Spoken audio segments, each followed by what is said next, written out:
what I'm going to start off talking about this morning to kind of kickstart this event is I'm going to paint a picture of some of the ways that the world has sort of changed, specific American, Western culture in America has changed over the past couple centuries to arrive at the current situation we're in, and then sort of like forth an illustrative or hypothetical scenario in which we can talk about. And the issue that I'm going to focus on has come to be known as humanism. Now, let's go back a little ways and get a running start into this. I'm going to try and project Justin onto the thing. Is the Apple TV connected? And is it powered? Okay. It is not showing on my system. One moment, folks. Technical difficulties. Yeah, it's not. The Apple TV is not showing.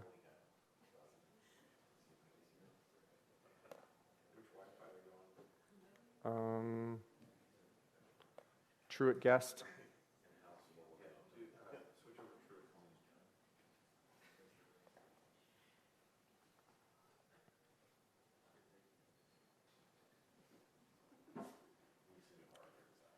Is it still Molly Corgi thing? No, that's the guest one. Lisa wants to do that. By the way, Facebook, did y'all hear that?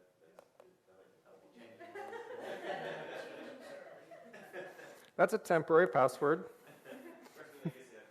So if you can get here in time before it gets changed. All right, let's try it now. Oh, there it is. Don't use the Druid's Wi-Fi. Folks are Wi-Fi on Facebook.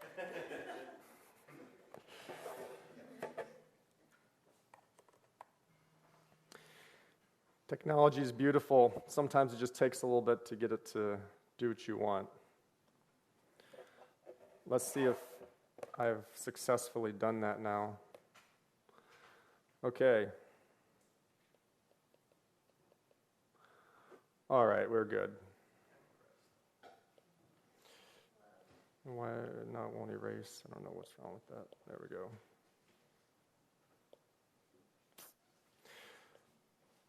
Okay, let's start here. Back in the early 1600s, we're basically going to start with this guy named Rene Descartes. He's thinking there for you, right? I'm getting to that. That is the man. Yes. Since you brought it up, Brandon, since you brought it up, I'm trying to open yes. the floor here, sorry. No, it's good. You guys may not know this, but he is famous for this line, cogito ergo sum. I think, therefore I am. Has anybody heard that before? That's pretty well known. And I think, therefore.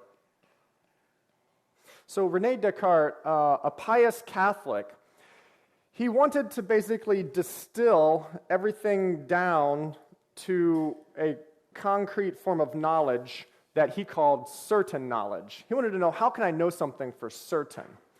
And he basically began this journey sort of saying, I can cast doubt on everything except myself. And that to be able to cast doubt on something indicates that I can think about it. And because I can think about it, that means that I must actually exist.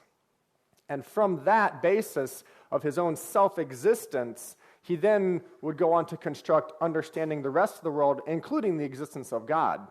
But basically, he put himself as the center and the source for knowledge. That was a complete shift. And I think that my friend Sean will speak a little bit more about how that was the beginning of what's called modernity or modern thinking, which came about as in the onset of the Enlightenment. So this was the beginning of this shift. Rene Descartes took the idea that God as the source and the way for understanding the world, because that was like back earlier in the scholastic period with some other theologians and philosophers, that they would understand the world because they understood God. They used God as the center and then tried to understand the world through it. That's kind of where Newtonian physics and everything came from. And all the great scientists, they looked at understanding, here's God, and God created this world, and therefore it's rational and reasonable and orderly. It didn't start with themselves, but Rene Descartes turned it away from a God-based knowledge source to a man-based knowledge source. And from there, we go to people like John Locke, and I'm not going to go through a whole bunch of names here. John Locke, later in the 16th century, 1600s, decided to come up with something called empiricism. And what he said was, Rene Descartes looked at everything in the mind. And everything in the mind, he said, was kind of where the source of knowledge can lie. John Locke was like, no, that's not how it is. It's not that in your mind you can conceive of something, therefore it's true. He said that actually sense perception is the basis for true knowledge, that what you perceive in your with your senses, that's actually where you can have the real source of knowledge. And so that's where we get empiricism is basically understanding our knowledge based upon observation and experimentation. And so these two things were at odds with each other.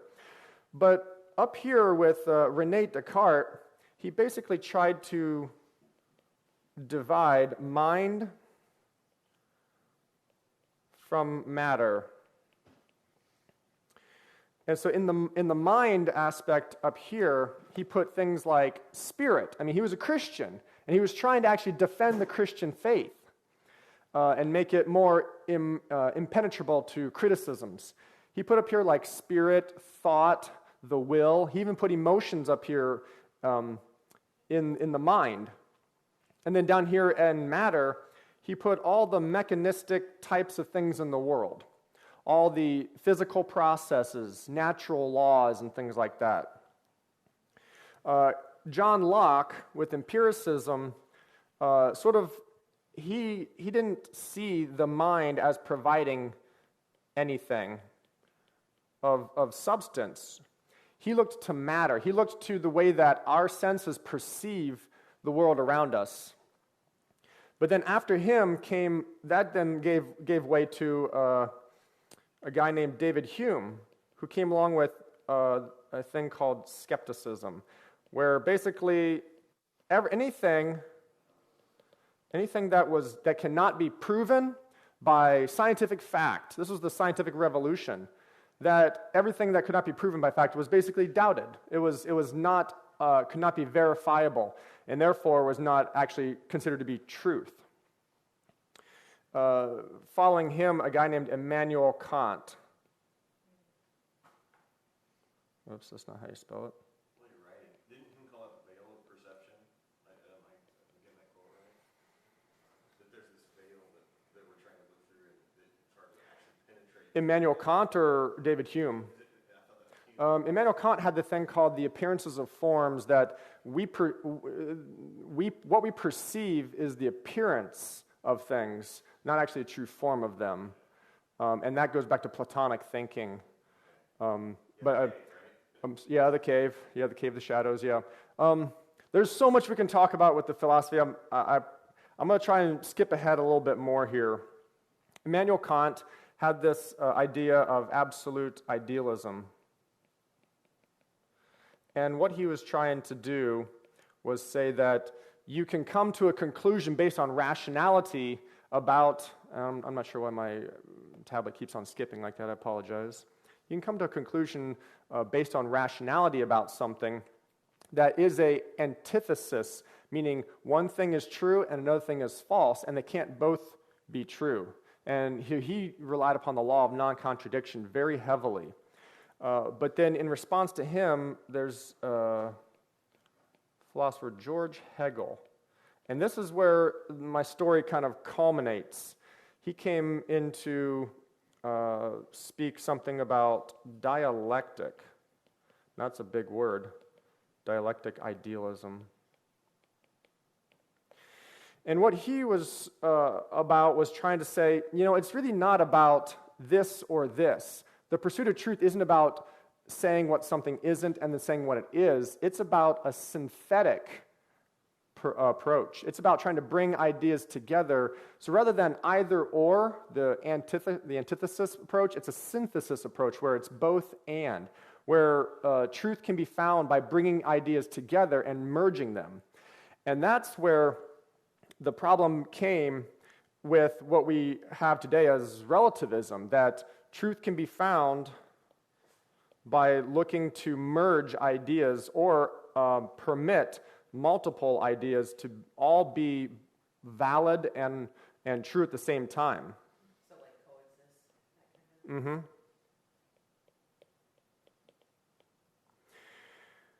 Now, what this ultimately did was, how do I do it? Okay, I can get a new page. No, maybe, possibly.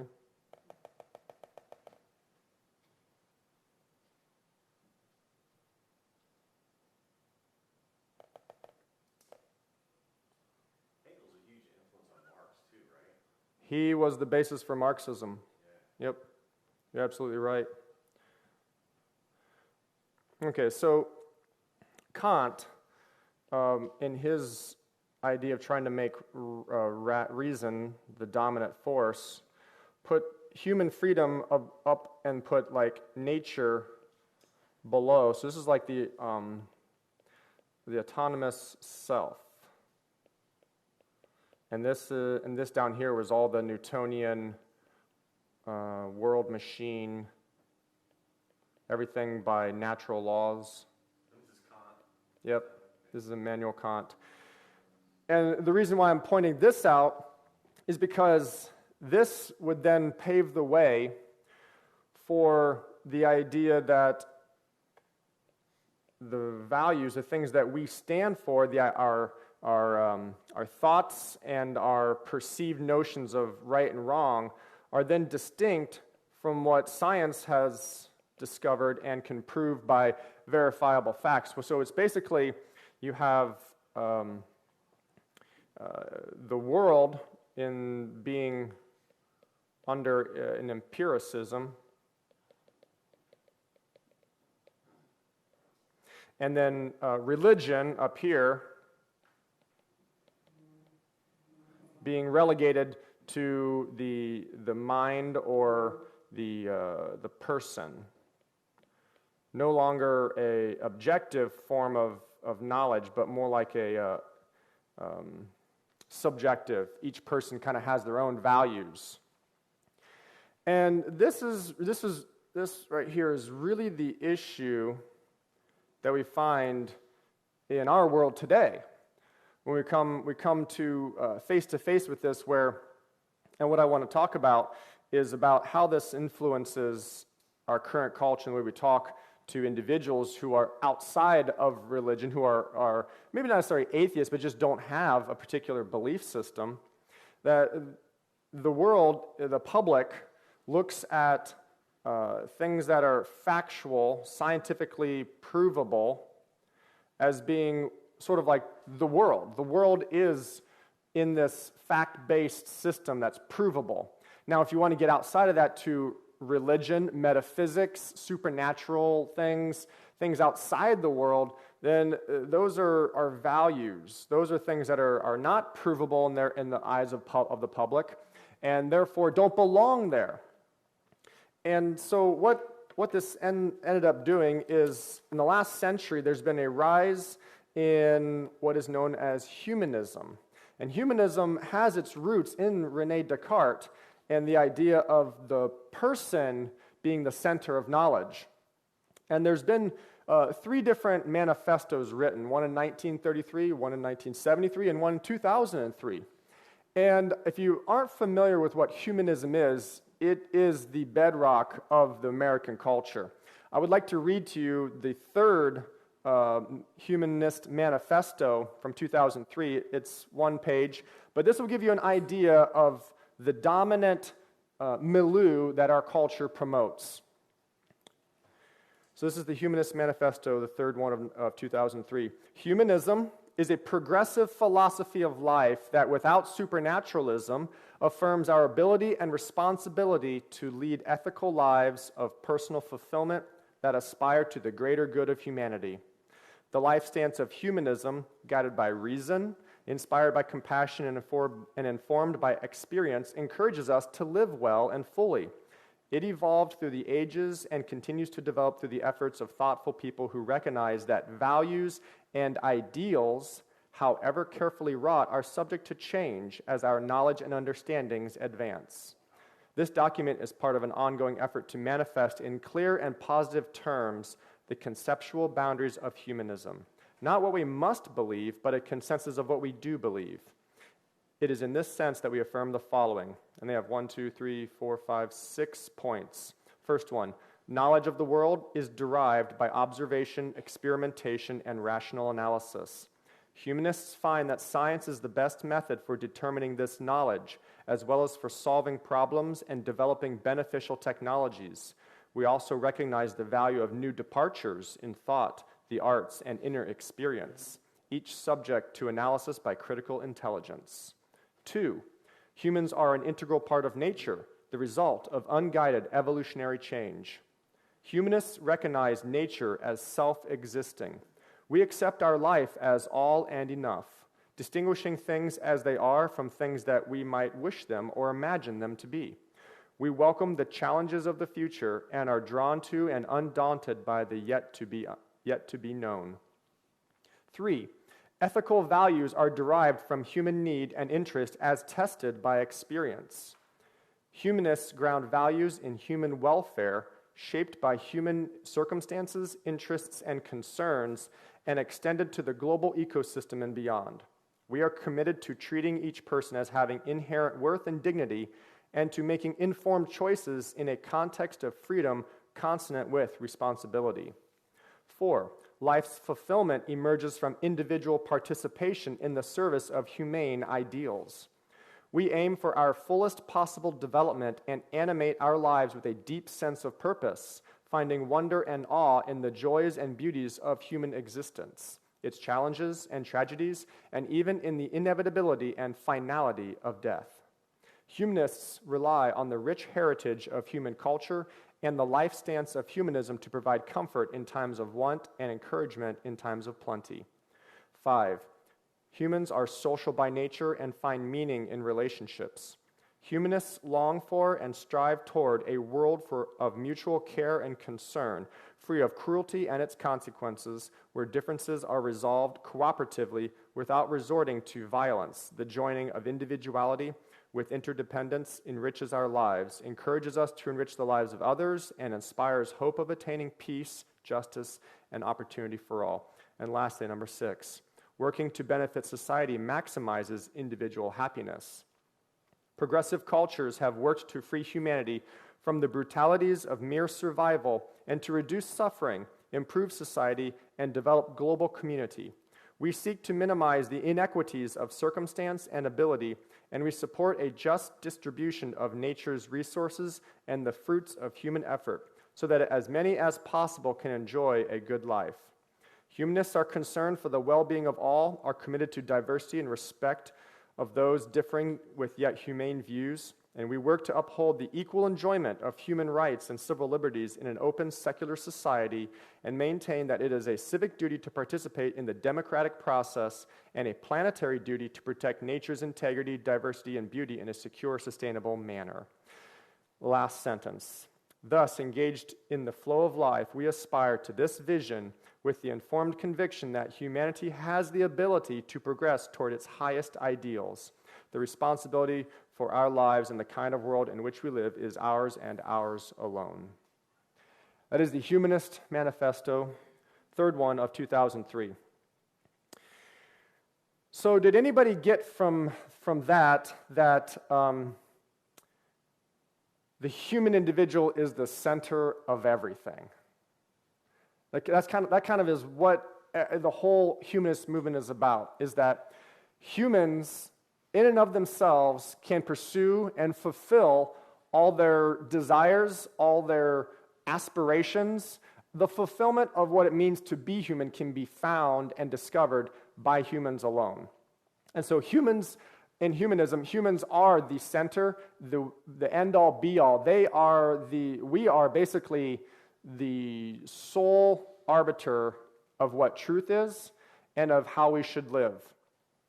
And so it's from this humanistic standpoint that really we enter into a world where having beliefs that extend beyond the natural world, beyond the self-existing world, as the humanists call it, that they'd have no place any longer. They've been pushed out of the public sphere of discussion. And that's kind of where this dichotomy here between the values and facts, where this has become the, up here, this is the private life. The values are part of a person's private life, and the facts are the public, in public domain. They're what the public are concerned with. And the humanists don't say that a person can't have beliefs. They just say that they are for each person to pursue on their own for their own benefit without any necessary need to have the entire culture geared toward that. And so we've come to what I want to talk about, and that is privatization. Now, privatization is what I see one of the main problems in our current society with talking about the gospel. And privatization basically is a result of the secularism that humanism has caused, if that makes sense. Humanism, where people are the center of their world, has then promoted that the public life and the culture, therefore, be devoid of all supernatural connotations, and that people and their aspirations be put in place of them. And that if people want to have superstitious beliefs in their eyes, they're free to do so, but to do so in their personal lives and not bring that into the public sphere of interactions and not pollute the overall good of humanity that's trying to fulfill its own ideals. And so privatization basically has come to point toward, you can believe what you want to believe, and I will believe what I want to believe, but don't tell me what to believe. We've come to this in the idea that truth is something that we all hold in ourselves. We all make our own truth. The relativizing of truth is the outworking of humanism. And so privatization also has come in this stigma in our culture that actually talking about what you believe is sort of like a dangerous thing. You know, speaking to somebody about your faith in Jesus can be met with harsh antagonism. And how does that make us feel if you're coming into a culture where you realize that they don't want to hear what I have to say? It sort of subconsciously puts some barriers and makes us have a little bit of reluctance on speaking about matters of faith, about values, because in the public eye, you'll be chastised for that and looked upon as being probably judgmental or traditional, because in a progressive society, who wants to be about traditional values? You know, or in the judgmental sense that you are viewed as a hater of all things not tolerated. So, I'm sorry? Yeah. And so in humanism, as I was reading, you know, they support the full expression of human rights, both in their ways to pursue their own interests. That includes career-wise. It includes specifically sexuality. It includes also all forms of belief. And so all religions are basically on an equal playing field, and everybody has their own permission to formulate an interior life however they see fit. As long as you don't come and now make that a standard to be accepted by other people. And so I think I'm going to pause now on this, the talking side, and I want to get a little bit more into the discussion side. So with privatization and this issue where talking about the Christian faith or talking about just things that are non-natural, like supernatural, metaphysics, talking about God, talking about, Kenny is going to share with us about morality. I mean, that's a huge thing. How does a country adopt a moral set of values if they're the instigator of what those moral values should be? It's kind of like John. This is John's house.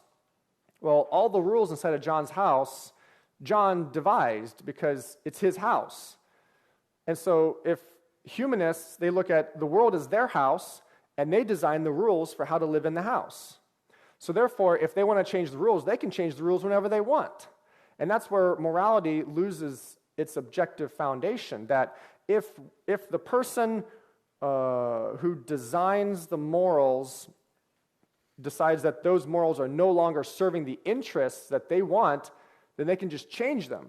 And that's a problem, because in our country, it's founded upon this thing called inalienable rights. But that's sort of like, it's confusing if it's from a humanist point of view, because a humanist would say, well, if those rights interfere with our philosophy of how to fulfill our highest ideals, then we will change them. Therefore, they're not inalienable, they're just convenient. They're convenient for the current purposes.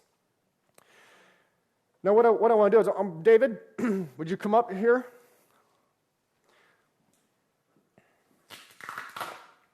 Sorry, Justin, I'm going to move this thing. Way to tape it down. Okay, David Reed here is among one of the youngest people here. And I'm going to use you as a test subject. He does not know what's happening right now. Literally, he's at a loss for words. I'm sure he's like, what is this guy going to do to me? I don't know. So, David,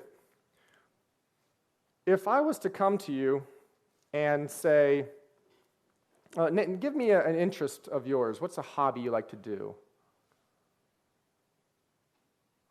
Good question. Do you like... He's like, maybe not be here right now. You like music? You like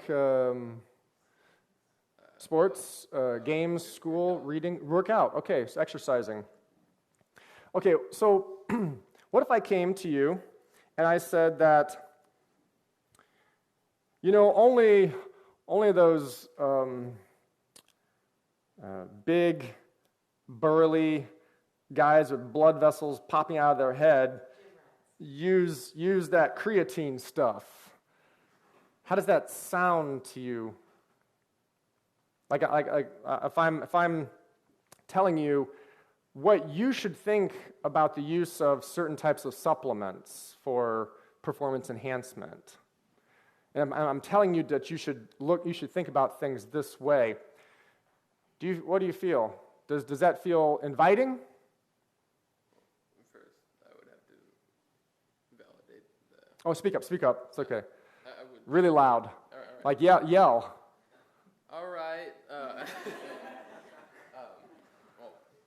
would have to say what can I hold you credible for what you just said?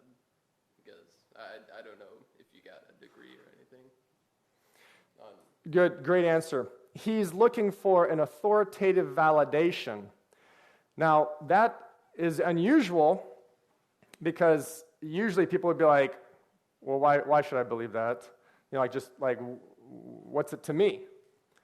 Do you guys, if somebody would come to you and give you a proposition, what's the first kind of initial response you have?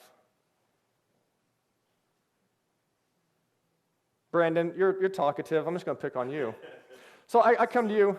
Somebody comes to me and says, you know, Brandon, you really should be a communist. You'd be so much better off if you're a communist.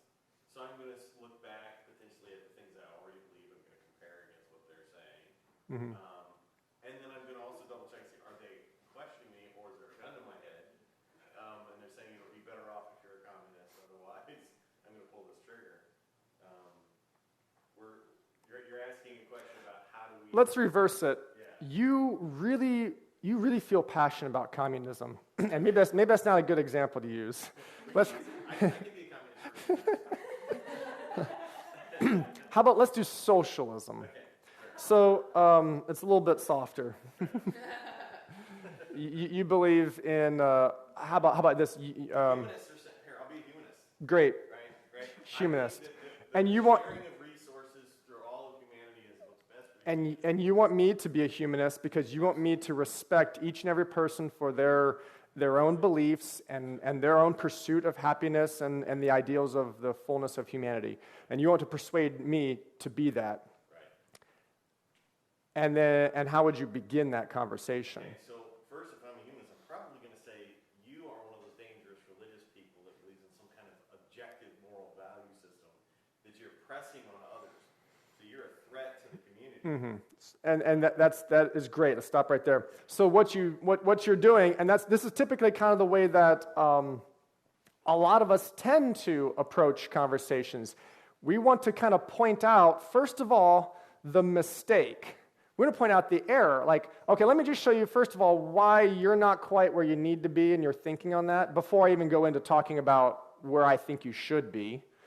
And so that's definitely right there. And the problem is that we think that way, but in our culture, that's completely intolerated.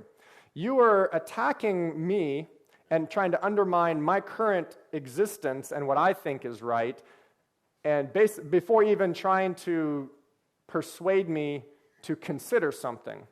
So and that's what I want to get at, is one of my points in talking in a privatized world is I found opening the right space.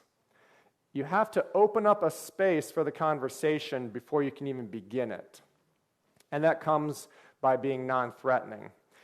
When you first point out to somebody that you think they're mistaken, immediately it becomes, you're wrong, I'm right. That space now is not a mutual space of journey together. It's now I'm going to educate you on what you're deficient in.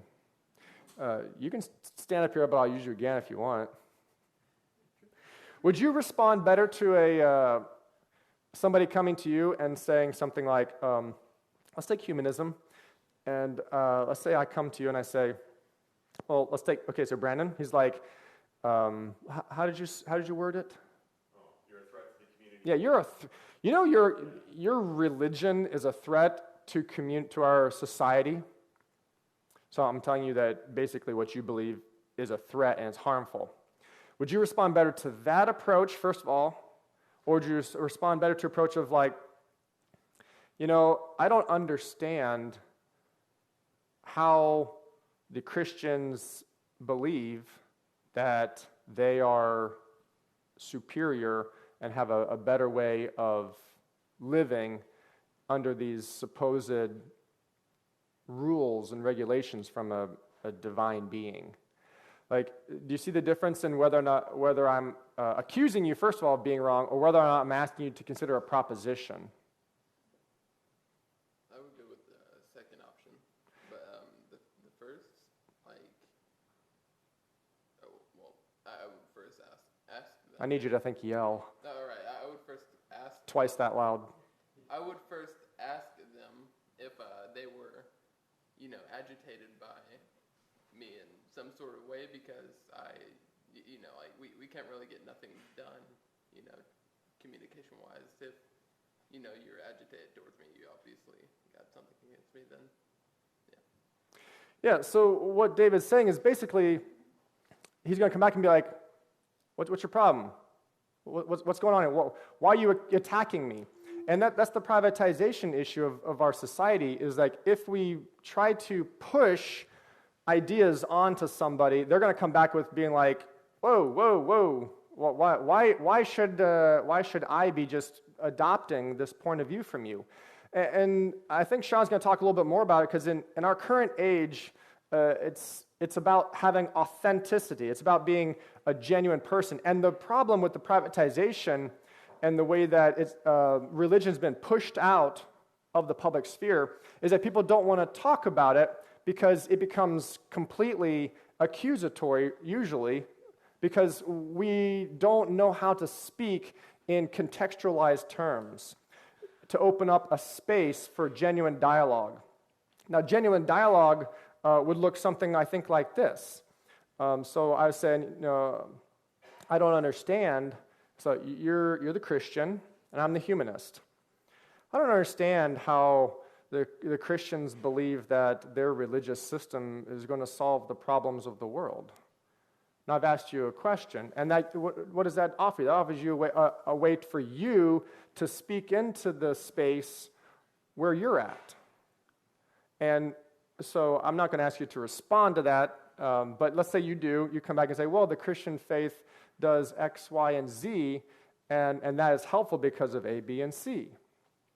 And then I can come back and respond to your suggestions. But the problem is when we overstep and we try to, it's almost like we become the humanists, where we want other people to adopt our point of view almost forcefully. The humanists want everybody to adopt their point of view, and they've been quite successful at it. Our society is quite embracing of the idea of keep your religion at home and go to your church on Sunday if you want, but don't talk about it at the grocery store, don't talk about it on television, and don't share it at your schools.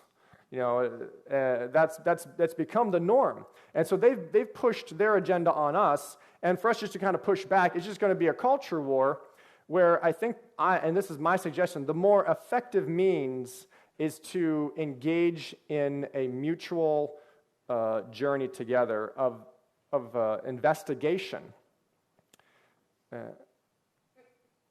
Oh, that's John Truitt's phone.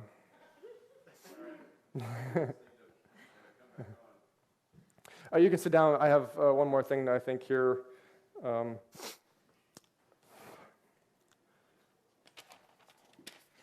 Then the next thing that I want to talk about, I have 2 points. One is the best way to talk about the gospel is first, I think, to be more aware of the space in which you open that conversation. Be more understanding of their reluctance to your ideas about religion, about God, seeing as the dominant philosophy and mode of thinking is humanism. So they're going to be reticent to start with. I read a study recently that 87% of outsiders perceive Christianity to be negative and judgmental. So you can already assume, 87%, that only leaves 13 out of 100 people who don't think this. You can already assume if you want to talk about your faith, you're going to be talking to somebody who has a pessimistic outlook on your position already. And they may be completely ignorant about what it really is, but they have a preconceived framework to view it. Secondly, if we're talking to younger people, millennials and younger, another study said that only 9% of the younger generation trusts what a Christian says. That's a terrible testimony, but it's one in which we live. Christians, by and large, have a very bad rap for being hypocritical, for telling people what they should do, but then not actually living it themselves. And so we're into this is the realm of our dialogue, is people think poorly of us to start with. They think poorly of our system of beliefs about the gospel, God, Jesus, and everything. And they also don't trust what we have to say because we're perceived as being hypocrites. So we're coming into this environment, and to create a space where somebody's willing to engage in and talk with us, I think that is the first step. If you can't get to a space where somebody's willing to enter into a genuine mutual dialogue, then I think the conversation is going to be over pretty quick. The second thing that I have found, and I would suggest to you guys, is about contextualizing the presentation. And this is something that I become very interested in, and that's how do you win somebody to even think about your position as being credible? Just claiming propositional truth is completely ineffective in a postmodern society where humanism reigns. It's just that people are so protective and defensive when somebody tries to push their ideas onto them by just stating propositional truth, meaning, don't you know that the Bible says this? Well, for all these people, the Bible is just a book. It's just a book that these weirdos read in these buildings that are all funny decorated.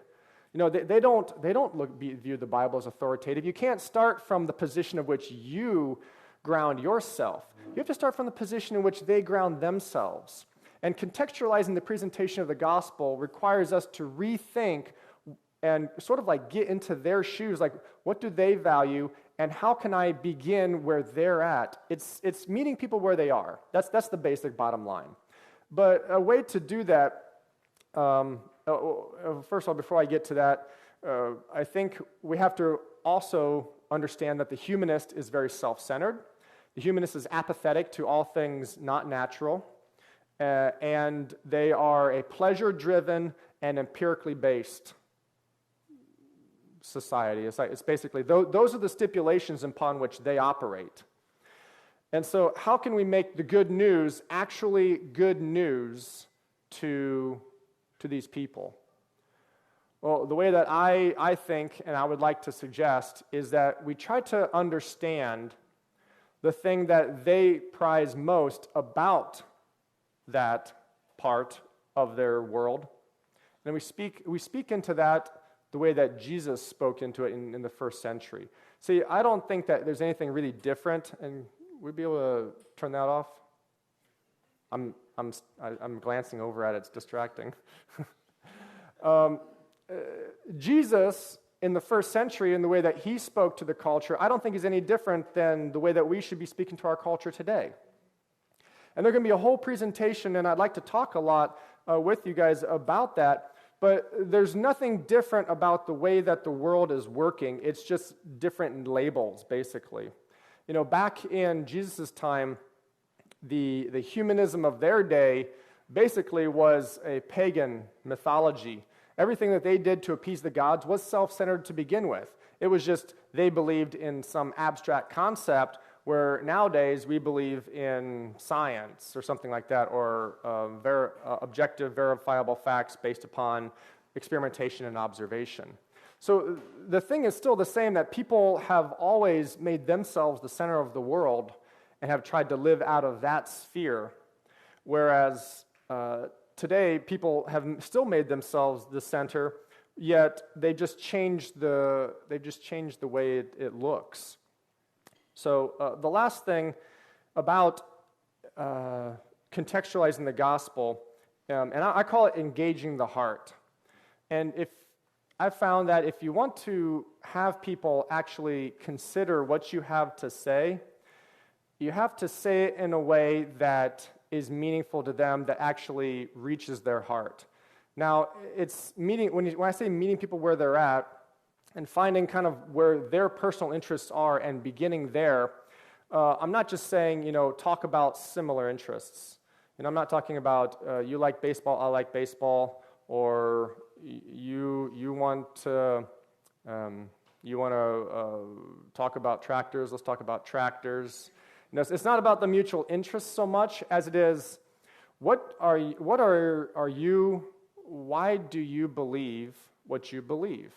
You ask the question for them to express to you where they're at, rather than you assuming and coming and being like, I know where you're at, I know you believe this, and it's wrong, and you shouldn't believe it because this is a better thing to believe. And it's basically just like rapid fire, and before you know it, they're going to be like, thanks, see ya, have a nice day. We're in a world where if you can't reach somebody and make them understand, I shouldn't say you can't make somebody. If you can't reach somebody and have them understand that you just want to talk about why They are who they are, because what that does is it basically makes them, yes, let's make you the center of this conversation again. And they like that because they're the center of their own world to begin with. And so you've all heard the thing, people like to talk about themselves. Totally true. And so just ask them about themselves. Ask them for them to tell your story. And the millennials and the post-Christian culture, they're all about storytelling. They're all about how they find themselves in this greater matrix of the world. And so if we can do a better job to try to reach people in that particular area and then begin to bring in the gospel and how you want to offer a different perspective for them to consider with a good reason, like speak to the need that they have, and then let them respond. And if they disagree, that's okay. Because to win the day is not to convert them on the spot. To win the day is to tell them there's a different way that you think is better, that you'd like to demonstrate to them how come you have been convinced by it. So rather than it being a debate, it becomes a dialogue. And the way you approach the conversation is everything. And so those are the two things I wanted to share. I want to kind of talk about how we came to this issue of humanism and privatization. But then in this privatized world where we really aren't supposed to be talking about our faith in the public sphere, that there's a way to open up a space to have these conversations. And when you get that space, be very careful about how you bring together the ideas of the gospel with their worldview. And to know that they're going to clash, but if you try to cause the collision is going to end the conversation. So open a space that's mutually inviting and engage the heart. So with that, I think I just want to field some questions and talk about some of these issues. If there's anything you guys have to also include. Brandon, you can go first because I see you just want to say something. Okay, that's fine. Yes, Stacy, go ahead. So the thing that I've noticed is if you can get somebody else, like you said, to talk about themselves and talk about their beliefs, then you can, I don't know if I can say this correctly, you can then find the issues with it, where they're hung up, and dive in that way and really open the space that way. If you just assume you know why they believe what they believe, then you're probably wrong. But if you get them talking, which they'll love to talk, then you can figure out how they became to believe that way and the way you can transform your message to relate to their issues. Yes, and I think one of the things I found very effective is asking them, what do you believe about God? I mean, maybe they don't believe in God at all, but they have a conception of who God is, of which they've made their judgment based upon that conception that they don't like that God, typically. So that you can then, have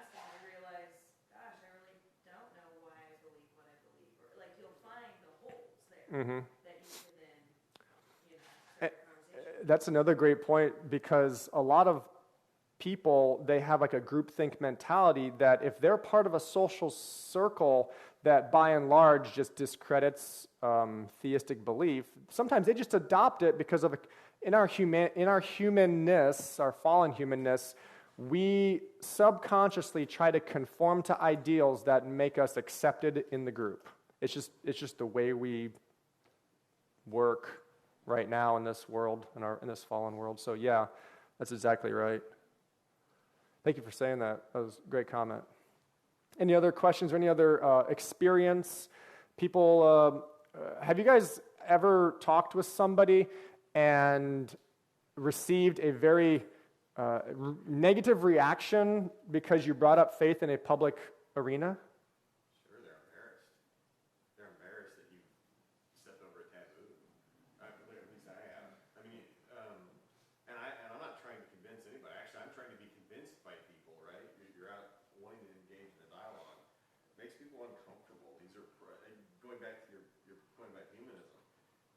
Accepted the idea that truth is relative, then it's a deeply private thing that you're now asking. It's like asking them to talk about what happens in their bedroom or something. You've crossed this taboo line.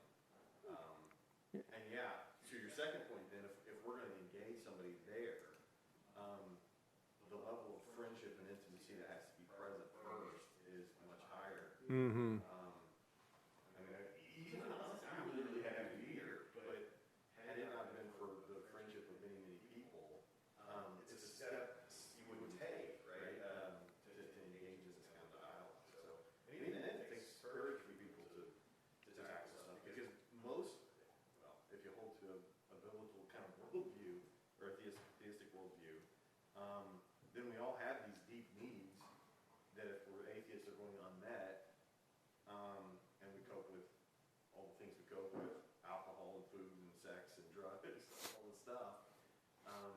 So the needs have to be there.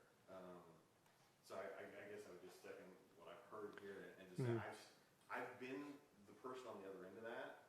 I mean, I am still to some degree. I'm the old millennial, but I'm the millennial that's trying to open up and have that level of vulnerability to be able to talk about that kind of stuff. So I relate to that, and the idea of being winsome apologists that are trying to reach out to people and be friends maybe first before we're Yeah. That's it's like I'll get to you. That's kind of like first of all, you're absolutely right with the privatization issue. Is that you're basically stepping into their personal life in an inappropriate way, pretty much, and they don't like that. And secondly, what is it? 1 Peter 3:15 to give a defense of the hope that is in you, and how you to do that. You do that with gentleness and meekness, if I remember the text. Respect. That so building relationships, people with the Hegelian dialectic thinking of just the both and. If you try to propose an alternate idea, people are going to immediately be like, well, what's wrong with my idea? I mean, you can have your idea and I can have my idea. So it's kind of like you don't get anywhere just by saying a new thing. You get somewhere by people trusting you and saying, would you be willing to talk about this? Because I want to know more about why you're where you're at. And I'd like to share where I'm at. And have it not be like you need to be where I'm at. Have it be, let's just have an open, genuine, authentic conversation. And if we walk away still on different sides, that's not a loss. The victory is found when you engage people and you get people to actually talk, because that's when ideas are shared. And if people hear new ideas, they have a chance then to rethink their current position. So, did you have something, Kim? I like what you were saying. I think there's two different types of humanists, just like there's two types of atheists. There's people who have had bad experiences, and that's why they've chosen to believe where they're at currently. And so I think the main problem I've always had is that when you start having these conversations, it's with somebody who has a lot of baggage tied into Christianity. So they're waiting for you to start shaming them. So the first time you say anything that challenges them, they're waiting for it to turn extremely shameful, and then their willingness to listen, their willingness to talk, totally shuts down. You've brought in like a trauma from their life about the time they were kicked out of a church or their family was kicked out of a church. And our generation is the first time that there's a choice. Like, it's socially acceptable to not be forced into believing in Christianity. We were raised by people who didn't have that choice. If you didn't believe, it didn't matter. You were still going, and you were still claiming it because you had to have a label. Yeah. Our generation doesn't have to have a label. You can just say, I don't know what I believe, and nobody's going to question it, or, well, people will question it, but not many. And not among your social group, probably, in particular, they're not going to question it. And it's more comfortable to not have a label, because then you don't have to defend it. But I do think that common ground, just like with anything else, even in the medical field, with your doctor, you need that rapport. You need that interpersonal relationship before you're willing to talk about things that hurt. And so if they do have that traumatic past with some sort of Christianity, or even their grandparents who shamed them into being a Christian until they were 26 and finally they were able to walk away, that is the only way you're going to change somebody who's been through things like that, is by having that relationship, instead of just finding the things that you believe differently and then trying to kindly attack it or unground that. I think, like when you were reading the manifesto, there were a lot of things at the beginning that I could have completely told you I agree with that. Well, it sounds good But then it starts to on the surface. from that, and it's like, well, that doesn't necessarily equal that. The whole values over fact. I think a lot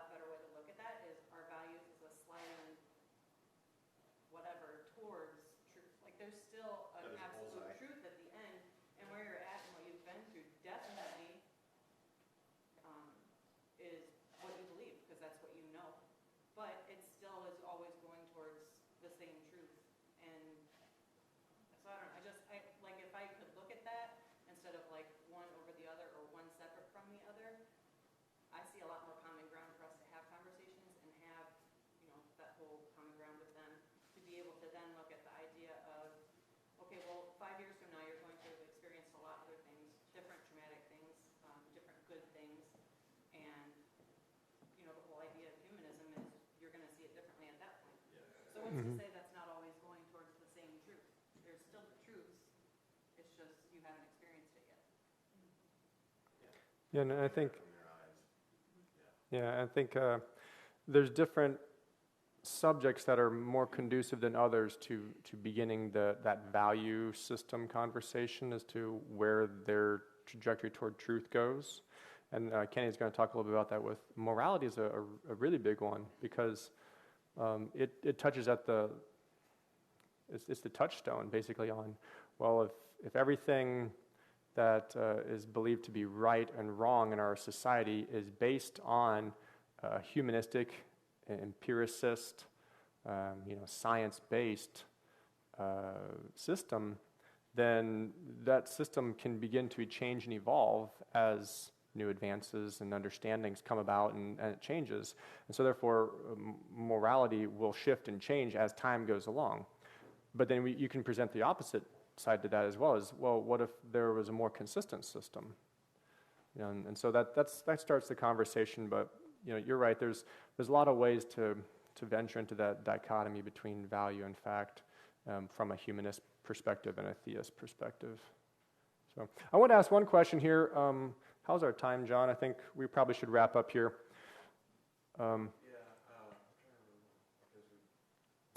How many of you guys have talked with somebody about your faith in which you had a sensation of reluctance or embarrassment that you were actually talking about it? I've felt uncomfortable, like maybe I really shouldn't be talking about this to these people. And I think that is at the heart of, that's the heart of our issue, I think, on our side, that we've allowed the culture to sort of sway our opinion and our comfortability in speaking the gospel. And if it is good news, then, like Paul says, I am not ashamed of the gospel. Well, why? It's the power of God. It's salvation. If people don't want to talk about it, they don't want to hear it, they don't agree with it, that's okay. I have people talk to me all the time about ideas in their tastes in music or their decorating and fashion. I'm not supposed to wear striped shirts with plaid shorts. I'm told what to do in all kinds of areas. Sorry, I just pick on you, Laura. But it doesn't. I don't feel bad to say I disagree, and I bet you they don't feel bad to tell me what they think. But when it comes to religion, it's like almost we turn into we transition into this other dimension where it's almost like there's such an auspices of like hush hush, like Brandon was saying, taboo, that I think we have become affected by it to the point where I personally have not been as bold, have not been as open and willing to engage as I should be, and have sort of catered to the environment to sort of like, I don't want to make them upset, I don't want to make them think that I'm one of those Christians, or there's a myriad of different reasons why we would not want to talk about it, but the fact is that I think all of us have been affected on some level by the humanistic movement to keep the religion out of the public life. And so I think that if there's anything you get from my talk today, it's that we need to reflect upon how we have changed our way of being witnesses for Jesus based upon the current cultural shift to humanism.